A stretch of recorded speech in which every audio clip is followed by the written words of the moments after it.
The biggest complaint that people had about Brand New Day is that it didn't feature predominant Spider-Man villains other than Scorpion, who was just thrown away at the start. Now in this video we're going to rank every supervillain that has not been used by Spider-Man, which is very prominent in the comics, which they could do for Spider-Man 5. And we're going to be ranking them in this tier list where we're going to decide where they should go and what direction they should do this Tom Holland universe in. So let's get into it. Spencer Smythe, or Alistair Smythe, his son. Now, this one already is a little bit cheating because Alistair Smythe is actually in The Amazing Spider-Man 2. Now, we don't really see him after this. He seems like a bit of a dick and kind of just throws Jamie Foxx away. So I don't really think it counts as actually using Alistair Smythe as a character. Now, Spencer Smythe, his dad, is where this starts, and he is basically an Oscorp employee in most of the comics, which he creates this suit, which basically is to find Spider-Man. But then he actually works with Jameson, who's obviously the person that hates Spider-Man in all the comics, in which he also creates the Spider Slayers, which are basically these little robots to catch Spider-Man. Now, he actually dies later on finding Spider-Man, and obviously his son Alistair Smythe kind of blames Spider-Man for this, but Alistair Smythe is a little bit different. In a fight that they have with him and Spider-Man, he gets paralyzed from the waist down, and then goes into this bio-organic chamber, which turns him into this weird mutated thing, and he has these big spikes coming out of his shoulder, which then he is basically this mutant sort of creature. Now, this is where he's basically like an off-brand Wolverine a little bit. He is basically a mutant. He has superhero strength. He can do artificial webbing as well, straight from him, from these spikes, so I think that's kind of cool. You'd have to do him away from Oscorp, which clearly isn't a thing in this Tom Holland world, but I think there's ways that it could work. For me, I'm going to put this in C tier, because I think if this was an early Spider-Man movie, this would actually be a really good idea, but I can't see Spider-Man 5 really having the need to do any of these characters. Swarm, born in Germany, in a very particular time in Germany where he worked under someone certain. Now, he actually escaped after World War II from capture in South America, where he binded all these mutated bees in all these weird rainforests in these places. Now, for some reason, this guy's mental and he cares about power, and he tried to enslave this weird mutated bee, the queen bee of it all, and it completely failed. He got devoured by the bees, and it left just his skeleton with this swarm of bees just around him. Now, although he was kind of dead, he still has the consciousness of running the whole swarm and can kind of direct these bees to do what he wants, right? He's got loads, and there is bits in the comics where he goes to places like New York, find millions of bees around the world, and they all come and help him, and he can genuinely just cover the entire city with bees, which I think is awesome. Now, he's very smart because he is a scientist. I know we're doing that again. A lot of these are scientists. Most Spider-Man villains are. It's just how it is. And he can fly. He can go into any shape. And there have been multiple times where he's had fights where the skeleton inside of him actually has been completely disintegrated, where it's just been a swarm of bees. Now, I think Swarm could be done really, really well in the MCU, and I actually think this is one of my favorite ones. Not only could you make the story saying that he's been away in South America for a very long time, mutated these bees, and it's kind of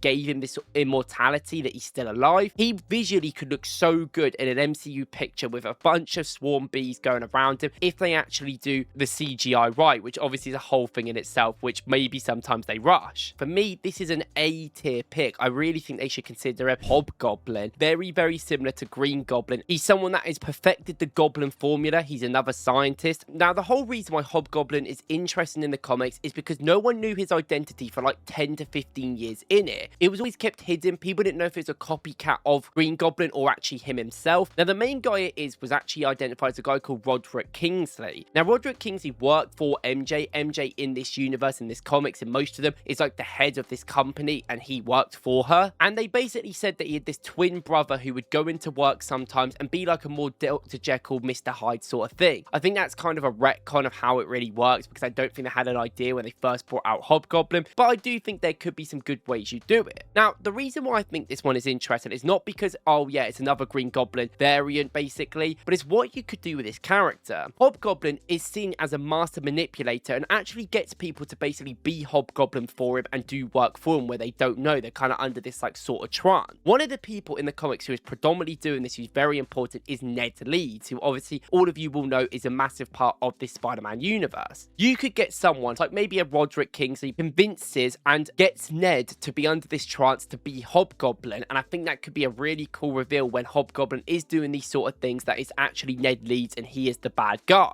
This still goes a little bit into the brainwashing mimic sort of thing that we kind of saw in the last Spider-Man movie. Don't know if you want to continue that on, but I also think it gives a good maybe arc or ending to this Ned Leeds story where you can make it actually matter and people to actually care, because I think it is still up in the air what they're going to do with Ned's character. I think for me this could be a B tier if done right, but I don't think the character itself is really that high. Mr. Negative, he's only been around for like 15-16 years, and people know him predominantly because he is in the Spider-Man game where he's a big part of that. Now Mr. Negative's backstory is a bit weird and we never really know his actual origin story. Talking about Dr. Jekyll and Mr. Hyde, this is genuinely the definition of a character. Mr. Negative and Martin Lee are two different people. Martin Lee in the day is very nice, he's very charitable, and then in certain moments he turns into Mr. Negative, who's almost this like Hulk variant inside him that takes over and does what he wants. Now actually in a comic called Brand New Day, Mr. Negative takes over the underworld and becomes almost like a mafia boss, and while Martin Lee, when he touches you, can cure things like cancer and bad diseases, when Mr. Negative touches you, it almost corrodes you and it actually switches your moral compass. So if you're someone that has a really good moral compass, it will switch you into a really bad moral compass. But if you're someone that already has bad motives and you're a bad person, it's just going to make you a good guy. So maybe you could do some interesting things with some villains in that movie. Maybe a symbiote could be a part of this as well, where I think Mr. Negative probably does work better with other villains around him rather than him just himself. Now in my opinion, they're just not going to do this, right? I think Mr. Negative was the real idea of the Brand New Day movie, like the comic that we said, and he kind of mind controls people. We basically got all of that with Jean Grey.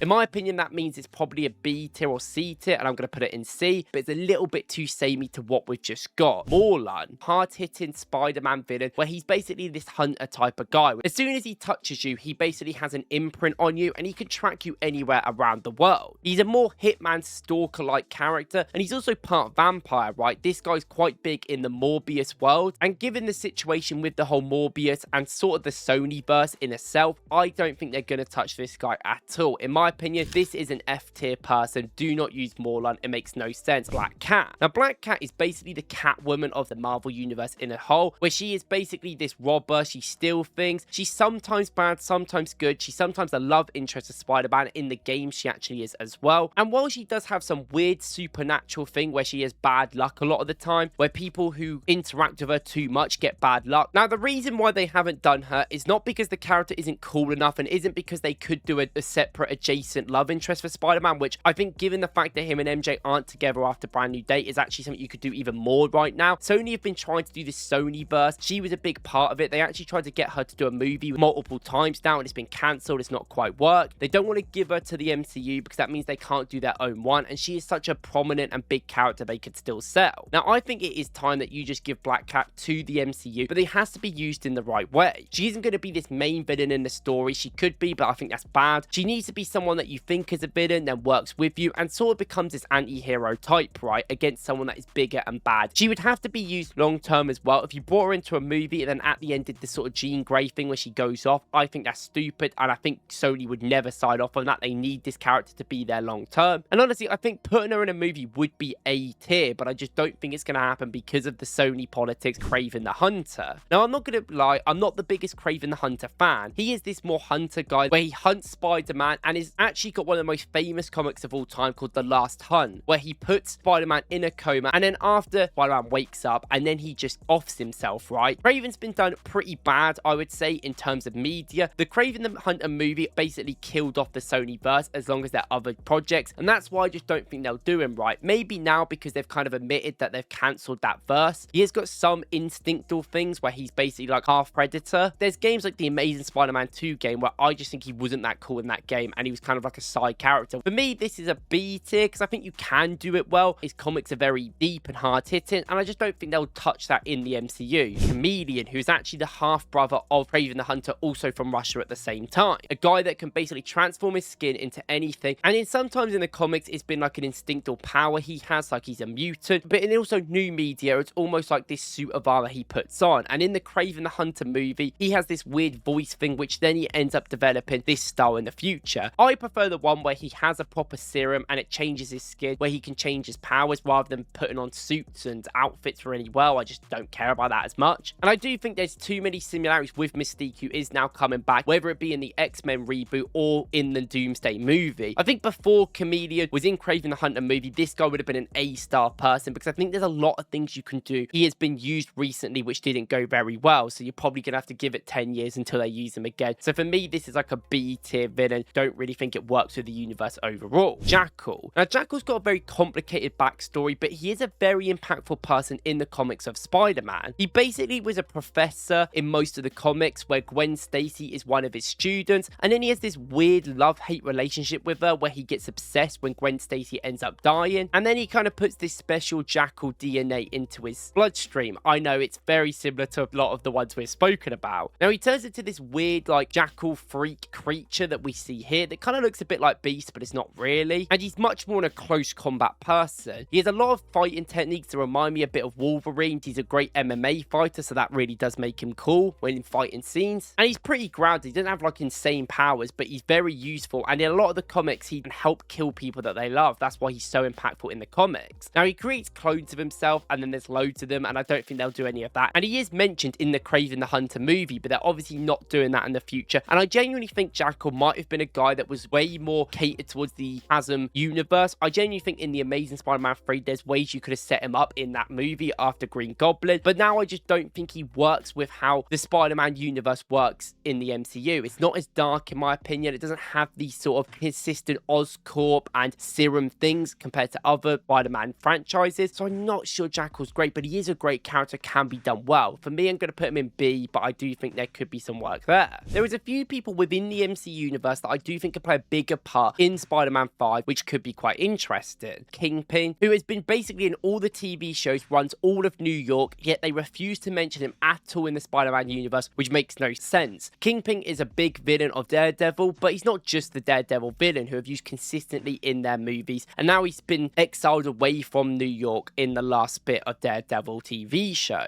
Now that, in my opinion, makes it unlikely he's going to come back and run this underworld. They haven't really done this underworld thing, and I think you could do that with Mr. Negative if you wanted to. I think they've kind of lost the boat on this guy a bit, but I think Kingpin is a cool character. It's a typical like mafia movie sort of thing, and I think that's not really where they want to go in the direction of Spider-Man. So in my opinion, this is probably a C tier, because I do think he's a cool character, but I don't think he could be the main villain, right? The symbiote. The symbiote got dropped off in Venom 2, which was ages ago now, and we've not really seen much to do with it. There was rumors that actually this Spider-Man movie, Brand New Day, could have been a symbiote movie, but they wanted to keep it much more grounded. Now, I think if you are to finish this trilogy with 2 more movies, symbiote has to be done somewhere. You've put it in the universe, it is there, and you can't just ignore it. I also think a lot of his best stories come with symbiote movies. Now the Venom franchise and the Venomverse is basically over, I think you can do as much more. As much as they have all been done, my favourite is Carnage, who was absolutely awful in Venom 2. I didn't like his portrayal at all in that, and I do love Venom, but I think Venom's been seen as such a good guy in the other universe that people won't necessarily connect him with being a bad guy like they used to, and he's always been a bit of an anti-hero anyway, so he's not really like the big bad villain in my opinion. Now, I think there's definitely an idea that they could do Toxin. Toxin's actually one of the most interesting symbiotes in the comics. They kind of did it in Venom, but I don't think they really did it. It was kind of alluded that he was in that universe, but I don't think there's going to be any more Venom movies come out, so I definitely think there is a potential there. But even then, you could just do a symbiote movie where the symbiote is on Spider-Man. That is a big villain, but if you're going to do that, please don't do too many villains away from him. You need to keep it grounded, because every time they do stuff like this, it ruins the franchise. I still think there's a way that a symbiote can be used. He is by far still the most interesting character that Spider-Man has. We saw it in the Spider-Man 2 video game. Venom was a big part of that game, and I think people still care about Venom much more than others. So for me, I'm going to put this in S tier, because I still think this is one of the best options they could do. Now, this is the overall list. Let me know in the comments who you wanted me else to talk about, but let me know who your favorite would be in Spider-Man 5, and thank you guys for watching. I will see you in the next one.